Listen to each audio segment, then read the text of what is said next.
আজকে মানুষ বলতে মানুষ নেই।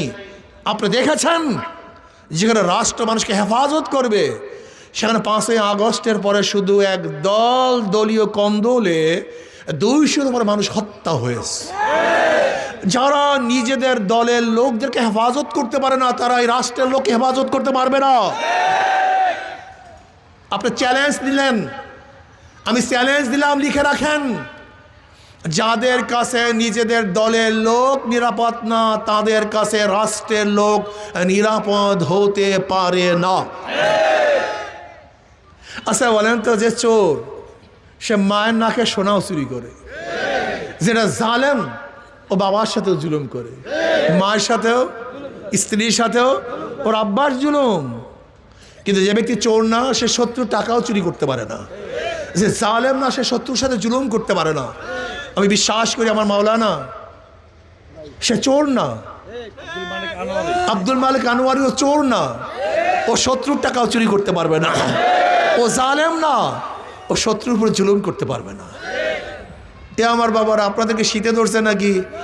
আমি আর কিছু কথা বলবো নাকি? খারাপ লাগতেছে নাকি আপনাদের? দেখেন এই দেশটা স্বাধীন হয়েছে কেন? 70-এর নির্বাচনে এই আওয়ামী লীগের লোকেরা ভালো মতো শুনবেন, বিএনপির লোকেরা ভালো মতো কানের মধ্যে একটু খোসা দিয়ে কানটা ফাঁক করেন, কানটা সাফ করেন, শোনার চেষ্টা করেন।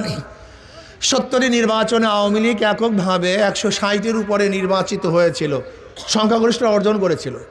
তার পশ্চিম পাকিস্তান, পূর্ব পাকিস্তানের এককভাবে একচ্ছত্র মালিকানা অর্জন করার চেষ্টা করছিল। কিন্তু ইয়াহিয়া খান ভোটের মূল্যায়ন না করার কারণে 71-এ এদেশের মানুষের যা কিছু ছিল সব নিয়ে পাকিস্তানের বিরুদ্ধে ঝাঁপিয়ে পড়ে দেশটাকে স্বাধীন করেছিল। কিসের কারণে? ভোটের মর্যাদা দিতে। একতে দেশ স্বাধীন হয়েছে। 72-এ সংবিধান রচিত হয়েছে। 73-এ আওয়ামী লীগের অধীনে একটা নির্বাচন হয়েছিল। জানেন সেই নির্বাচনে আওয়ামী লীগ কত সিট পেয়েছিল? 293 সিট। কত সিট? সেই নির্বাচন ছিল 55 নির্বাচন। এই যে মুশতাক সাহেবের বাড়ি কিন্তু দাউদকান্দি, কুমিল্লা দাউদকান্দি। ওখান থেকে হেলিকপ্টারে ভোটের বাক্স ঢাকায় এনে সিল টাকাইয়া ঢুকাইয়া তারপর তাকে নির্বাচিত করেছিল। অথচ 70-এর নির্বাচনে ভোটের মর্যাদা না দেওয়ার কারণে আন্দোলন সংগ্রাম করে দেশ স্বাধীন করছি। কিন্তু 73-এ আবার সেই 55 নির্বাচন। 75-এ শেখ সাহেব দুনিয়ার থেকে বিদায় হয়ে গেলেন, জিয়াউর রহমান সাহেব ক্ষমতায় বসলেন। 79-তে তিনি নির্বাচনে অংশগ্রহণ করেছেন।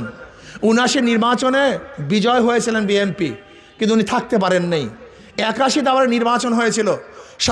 সত্তার সাহেব সেখানে নির্বাচনে প্রেসিডেন্ট হয়েছিলেন, কিন্তু এরশাদ সাহেব ধাক্কা দিয়ে বের করে দিয়েছেন। এরশাদ সাহেব ক্ষমতায় আসছেন। 86 সনে এরশাদের অধীনে আর একটা 55 নির্বাচন হয়েছিল। যে 55 নির্বাচনে কে কে অংশগ্রহণ করেছে আপনারা জানেন? সেখানে কিন্তু আওয়ামী লীগ এবং জামাত কিন্তু অংশগ্রহণ করেছিল। অন্য কেউ অংশগ্রহণ না করলেও অভ্যাস আছে আমাদের। যাই হোক, 86 নির্বাচন 55 নির্বাচন ছিল। এরপর আন্দোলন সংগ্রাম। 1991 সালে এক নির্বাচন হয়েছিল, যে নির্বাচনে প্রথম খালেদা জিয়া ক্ষমতায় বসছেন। আমরা ভেবেছিলাম এইবার দেশ ভালো হবে, শান্তি পাবে, মুক্তি পাবে। কিন্তু 1991 থেকে 96 পর্যন্ত দেশ দুর্নীতিতে বিশ্বের মধ্যে 4বার চ্যাম্পিয়ন হয়েছে। কয়বার চ্যাম্পিয়ন হয়েছে?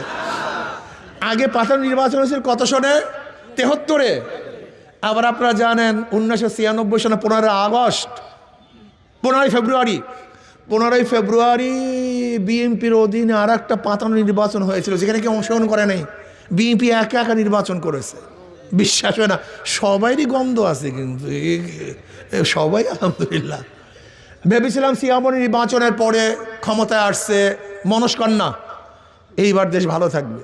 কিন্তু 5 বছর যেতে না যেতে আবার আন্দোলন সংগ্রাম। 2001-এ আবারও সেই হারুয়া পার্টিকে নিয়ে আসছে। আবার 2001 থেকে 5 পর্যন্ত আবার আন্দোলন সংগ্রাম। মঈনুদ্দিন ফখরুদ্দিন ব্রাক থেকে এসে 2.5 বছর ক্ষমতায় চালালেন, ক্ষমতায় বসলেন। 2008-এ আবার নির্বাচন হয়েছিল, 2014-তে নির্বাচন হয়েছিল, 2018-তে নির্বাচন হয়েছে, 2024-এ নির্বাচন হয়েছিল, আর 2026-এ হতে যাচ্ছে। কিন্তু পাবলিক কি পেয়েছেন, কি হারিয়েছেন? অঙ্ক কষার সময় আসছে কি আসেনি? হ্যাঁ, ওহি আলু কি তরকারি জো পহলি থি সোয়াব ভি হ্যায়। এক কবির দরবারে এক খাদেম ছিল। তাই কবি রাজার বিরুদ্ধে কবিতা লিখতেছিল, সুতুম সাজি জুফাকারি জো পহলি থি সোয়াব ভি হ্যায়। রাজার অত্যাচার অবিচার প্রথম থেকে যে শুরু হয়েছে আজ পর্যন্ত একইভাবে চলতেছে, এর কোনো পরিবর্তন নেই। পরবর্তীতে খাদেম সাহেব দেখে এই লেখছে, আবার সামনে খাদেম সাহেব লিখতেছে ওহি আলু কি তরকারি জু পহলি তি সোয়াবি হ্যাঁ। এই কবি সাহেবের দরবারে প্রথম থেকে যে আলু তরকারি দিয়ে খানা শুরু করছে আজ পর্যন্ত গোস কপালে জোটে না, ওই আলু তরকারি চলতে আসে। ঠিক ওহি আলু কি তরকারি জু পহলি তি সোয়াবি হ্যাঁ। এই জনগণের ভাগ্যের কোনো পরিবর্তন আজ পর্যন্ত হবে না, হতে তাহলে কেন? একজনের নাম এ, একজনের নাম বি, একজনের নাম সি। এও চোর, বিও চোর, সিও চোর। এ কি ভাই? বি, সি ক্ষমতা আছে, কি করবে? হটাও এ, বসাও বি, কি করবে? হটাও বি, বসাও সি, কি করবে? কারণটা কি?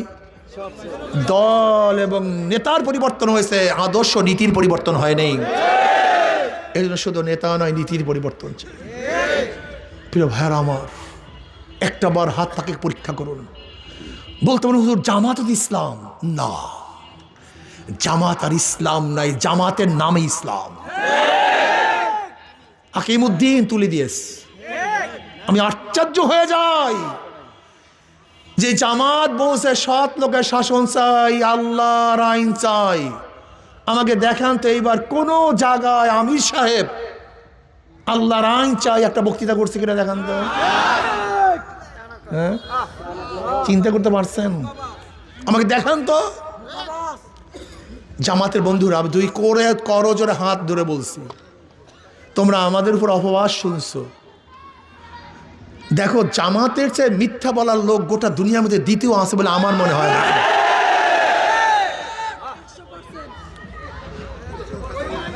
বলতে পার কেন?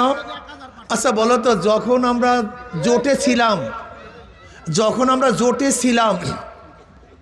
নির্বাচনের জোটে ছিলাম, এখনো সিট ভাগ হয়। যখনই নমিনেশন পেপার সাবমিট করছে প্রত্যেক জায়গায় প্রত্যেক প্রার্থী বলছে আমরা পাইছি, এখানে প্রত্যেক জায়গায়, অথচ ভাগই হয়নি, তাহলে আমরা পাইছি। এরকম ডাকা কাঁচা মিথ্যা বলার লোক গোটা দুনিয়াতে আছে বলে আমার জানা নেই। এই দেখবে এখন কি বলছে, 400 কোটি টাকা চরমনে হুজুররা বিএনপি থেকে পাইয়া তারপরে এই করছে। তার মানে আমরা যখন 400 কোটি টাকা লেনদেন করছি, তাদের একজন লোক ছিল, কি কথা কয় না, বা চেকটা সে দেখছে। আপনি তাদেরকে বলেন ভাই যে লেনদেন করছে ছবিটা দেখান, যেহেতু আপনি ছিলেন, অথবা যে চেকে লেনদেন রয়েছে চেকের নাম্বারটা দেন। আল্লাহ আমাদেরকে মাফ করে দেন। শোনেন, আমি স্পষ্ট বলছি, ভালো মতো লিখে রাখেন। ওই যে খ্রিস্টান ভদ্র মহিলা যখন জামাতের আমিরকে প্রশ্ন করছে, আপনারা যদি ঈশ্বর যদি আপনার ক্ষমতায় নেয়, আপনার কোন নীতিতে কোন আইনে দেশ চালাবেন? তখন স্পষ্ট বলছে যে আমরা শরিয়া ভিত্তিতে দেশ চালাবো না, প্রচলিত নিয়মে দেশ চালাবো। এবং ব্যাখ্যাকারী স্পষ্ট বলছে যে হ্যাঁ, আমির সাহেব বলেছেন আমরা প্রচলিত আইনে দেশ পরিচালনা করব। যদি প্রচলিত নিয়মেই দেশ পরিচালিত করি, তাহলে আওয়ামী লীগ দোষটা কি করছে? বিএনপির দোষটা কি? এই যে মাসুদ সাহেব আপনাদের এলাকা, সেদিকে এক জায়গায় বলছিলাম, আমি বলছিলাম মাসুদ সাহেব ফখরুদ্দিন সাহেবের একটা বক্তব্যকে খুব সুন্দরভাবে প্রোটেক্ট করেছিলেন যে শরিয়াকে বিশ্বাস করি না, বেঈমান হয়ে যায়। কিন্তু এখনো তো আপনার শরিয়া অনুযায়ী দেশ চালাবেন না। এখন আপনি বলেন আপনি কি হবেন? এই প্রশ্ন আপনার কাছে। প্রিয় ভাইয়েরা আমার, আমি বুঝি না জামাতের আমির সাহেব এক জায়গায় দেখলাম যে পুরুষ বন্ধুরা যান, মহিলা বন্ধুরা আসেন, আমরা বৈষম্য দূর করব। আচ্ছা আমাকে বলেন তো, মহিলা এবং পুরুষের মধ্যে বৈষম্য করছে কে? এই পর্দার বিধান কে করছে? এখন আমরা যদি বলি বৈষম্য দূর করবো, আসেন, ইমানের অবস্থা কি আমি জানি না। এই মুফতিয়ানে কেরাম আছেন, আপনার ফতুয়া দেবেন আমি জানি না, কিন্তু আমি জানি না বাবা। ক্ষমতার কপালে পিসা মারি, ঝাঁটা মারি না। নূহ আলাইহিস সালাতু ওয়াস সালাম 950 বছর মাত্র 40 জন মানুষ এক রওয়ায়াতে হেদায়েত করেছেন, অন্য রওয়ায়াতে মাত্র 70 জন, কোন এক রওয়ায়াতে 80 জন। তার নবুয়তের কোনো কমতি হয় নাই। ইসলামী আন্দোলন বাংলাদেশ কিয়ামত পর্যন্ত যে একটা সিট না পায়, কোরআন ও সুন্নাহর বাইরে যাবে না, যেতে পারে না ইনশাআল্লাহ।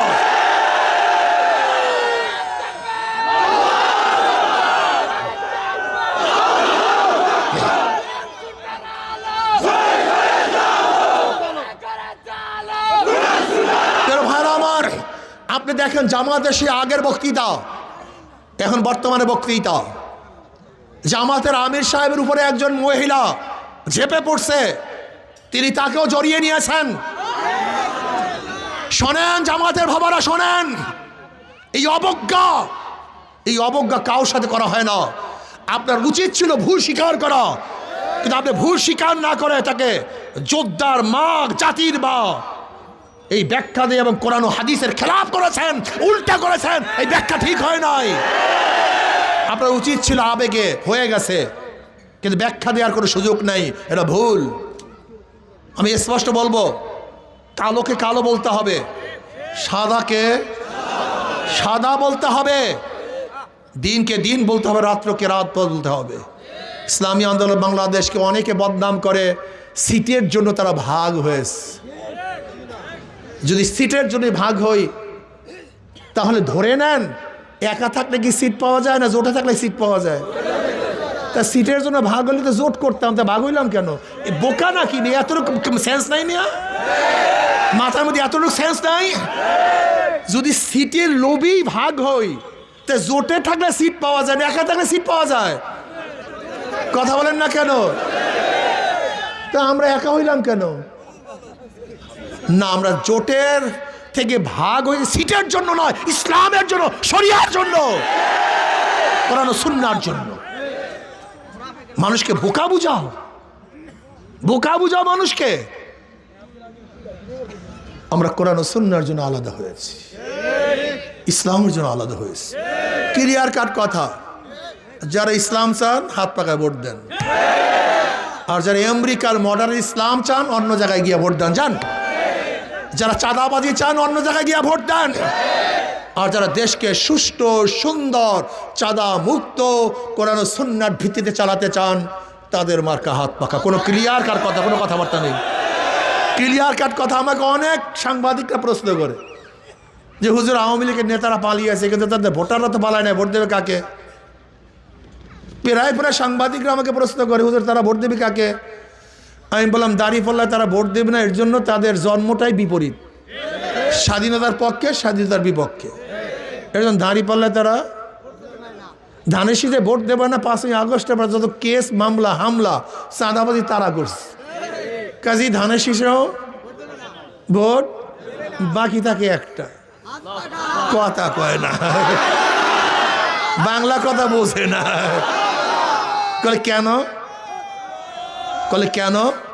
প্রত্যেকটা মানুষের, হিন্দু, বৌদ্ধ, খ্রিস্টান, আওয়ামী লীগ, বিএনপি, সবাই একটা বিশ্বাস আছে, হাত পাকা ক্ষমতায় গেলে জুলুম করবে না, মিথ্যা মামলা আমাকে ভোগাবে না, আমাকে বাড়ি ছাড়া করবে না, আমার ব্যবসা প্রতিষ্ঠানে কেউ চাঁদা নেওয়ার জন্য আসবে না, আমার বাচ্চা ইতিম হবে না, আমার স্ত্রী বিধবা হবে না, আমার মার বুক খালি হবে না।